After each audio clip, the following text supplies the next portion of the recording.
In this week's Business of Esports Minute, Ninja's Esports Olympics, OGN Shutdown, and Roblox's secret plan. When business meets gaming, one man, one profit, knows all. Every single week, I, Paul Dawalibi, will be bringing you my hottest takes from the week, everything you need to know about the business of esports, all in about 1 minute. Let's go. From the keyboard to the boardroom, this is the Business of Esports Minute. Every single week, I, Paul Dawalibi, the prophet of esports, will be bringing you my hottest takes from the week, basically everything you need to know about the business of esports, all in about 1 minute. Let's go. This week, Ninja was in the news because of what he said in a piece for GQ Australia. In that interview, Ninja expressed his views that gaming does have the potential to be a part of the Olympics, but it made more sense to create an esports Olympics, or E-Lympics as he called it. Ninja believes that if the diehard Olympics fans and organizers don't want esports, then we don't need them and can go create our own. While the Olympics does hold a certain cachet, esports often falls into the trap of emulating traditional sports.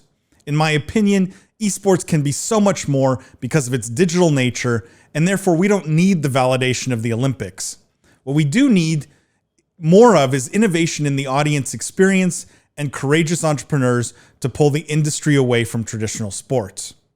In more unfortunate news, Korean esports broadcasting station OGN is set to close its doors indefinitely. OGN has produced content for a huge plethora of games for many years and made a massive mark on esports. My take on this is simple.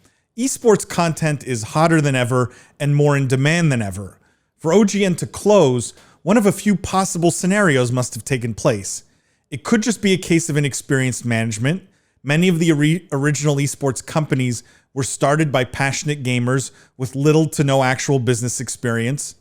The second possibility is that, like Venn and other content creators, they spent lavishly on sets and equipment, and costs far exceeded revenue.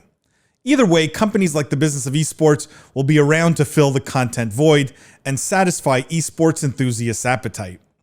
Finally, Roblox announced this week that they had acquired the IP assets of cognitive assessment startup Embellis to sharpen their recruitment practices before their planned IPO. While it's unusual for a company to make an acquisition after they've already filed their S1 and made their intentions to go public clear, this one seems harmless enough at face value.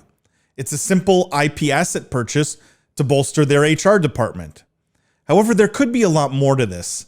The combination of Embellis technology and Roblox's platform could make for a powerful education and assessment platform masquerading as a game. Given Roblox's young audience, that could be a very lucrative way for them to drive even more growth.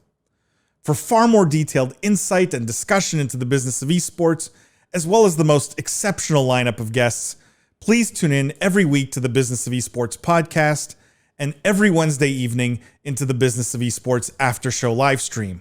Also make sure to follow us on Twitter @BizEsports and on YouTube @The Business of Esports.